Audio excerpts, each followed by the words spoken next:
we can't go back. That's what welders are for, James. Oh, okay, okay, we're good. We got, okay, so if we do mess up, we can't go back. We just weld it back together. Yeah.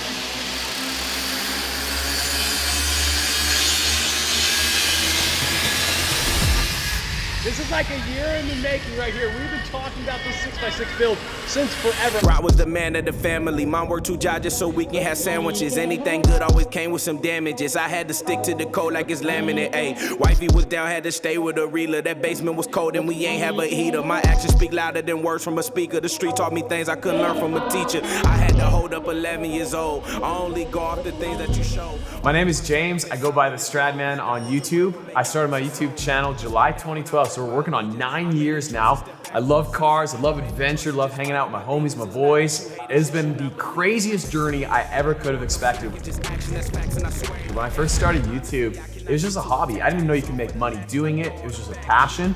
It's now turned into a career and like the adventure of a lifetime. I feel fortunate, I feel blessed, and I love what I do every single day. There's just something about a 6x6. It's fun to say, like just saying 6x6 is cool. But back, I think it was 2014, maybe 2015, Mercedes out of nowhere with like no fanfare just dropped the G63 AMG 6x6. And I was completely blown away. It's like, what? And then you see the Top Gear videos of that thing driving around the Dubai desert. And I was like, I have to have one of those. I've always loved supercars. I've always loved adventure. And to me, the 6x6 is the ultimate culmination of the two. It's like a supercar that you can go off-road. And so I was like, I'm gonna get a Mercedes 6x6. And then I went on eBay Motors and I discovered that they sell for $660,000. And then they started appreciating value. And now they're worth like $1 million, $1.5 million, $2 million, which is somewhat out of the realm of possibilities. And then one day, I was like, I can just build my own 6x6. I love Jeeps. I had a Wrangler, and I met this goofy dude named Todd. And he's like, yeah, we can build a 6x6. I love Todd, by the way. He's like, yeah, we can build a 6x6. And it kind of just went from there. And we actually saw a Mercedes 6x6 last week, and I saw my Gladiator, and looking at the two, I think I'd rather have mine. I was super excited actually because I had seen a little bit about him. I knew he was a local YouTuber, and so I was super excited to be able to possibly be able to build a 6x6.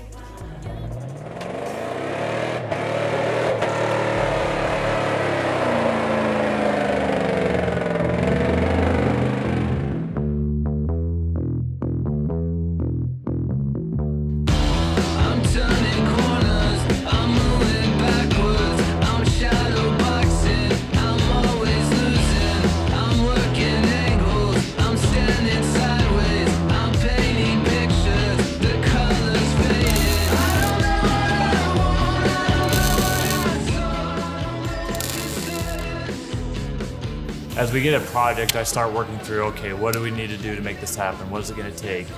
The biggest one was, how are we gonna make the bed and the fender flares work?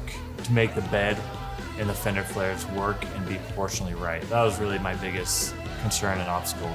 And it ended up kind of being maybe the biggest obstacle we had, trying to get two beds fused together, looked right in a timely manner.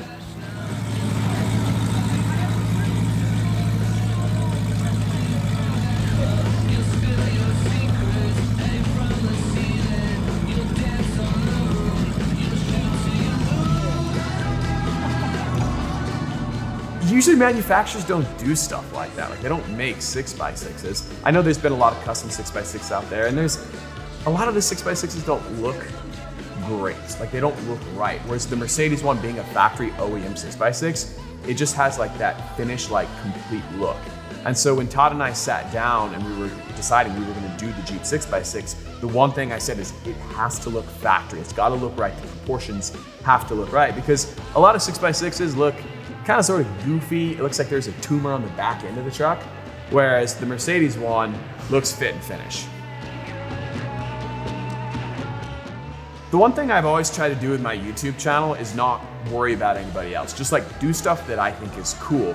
And so very early on, I decided I'm never gonna buy a car, I'm never gonna build a car just for the YouTube views. It has to be something that aligns with my passion. And the 6x6 is that and it's also really cool for YouTube, and it's kind of sort of a flex on the YouTube world. So it's really kind of like the best of both worlds. We're not doing the 6 over now today. In the future, yes, but not today. Maybe. Maybe? Oh yeah. Oh, we are. We're doing it today. We're not. Not today. Oh, we're not. Yeah. Okay. We're gonna dig into today. We got time to something.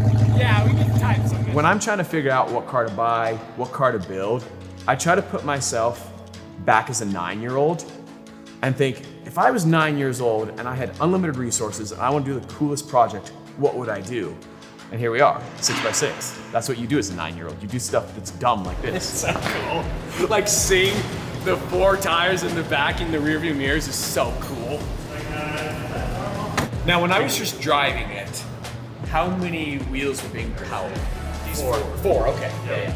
Is there a way to put it to 6? If I put it into like 4 high, then it's 6. After driving it myself for a few days before we took it to Monterey Car Week to work out kinks, I was just blown away with actually how well it drove.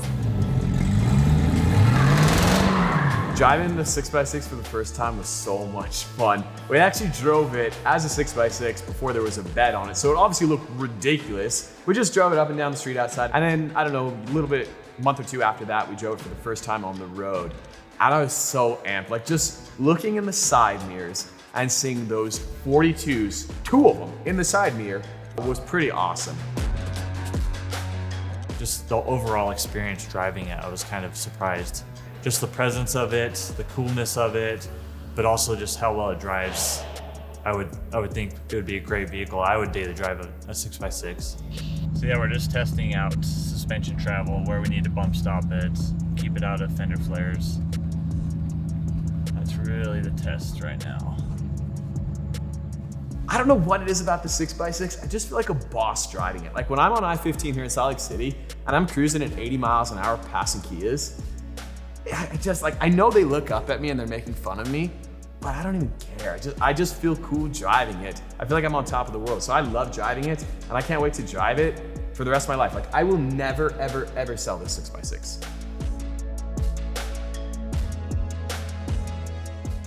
I think the coolest thing about this project is obviously I was a part of it from the very beginning. Like I remember the day we cut the frame. I remember the day Todd sent me the render. That was like probably one of the most exciting days, just visualizing and seeing what it was gonna be. But it's been so cool to see every single step along the way, and the excitement just builds, like it's more and more and more and more exciting. I think seeing it before it had the bed, but it was a 6x6, might have been maybe the most exciting moment, because that's when we realized like the proportions, like this is actually happening, like we're actually doing this. And then as the bed was being made, just kind of like slowly seeing it come together, you know, day after day after day. And then once we put the fender flares on, then Clayton had to wrap the bed purple. Like every step of the way was so exciting.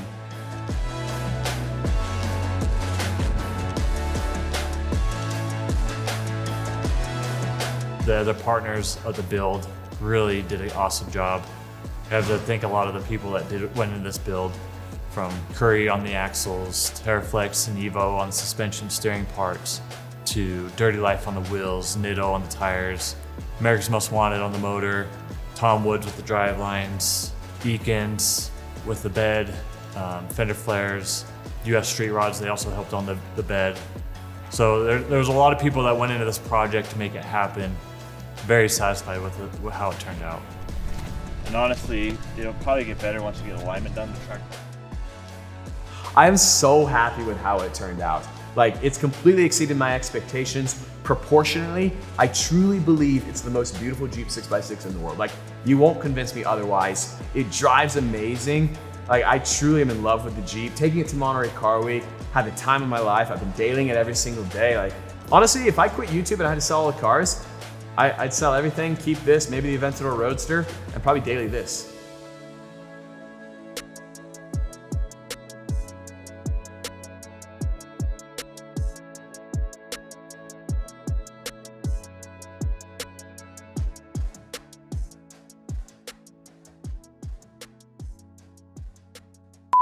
I'd have to get like a gas sponsorship though.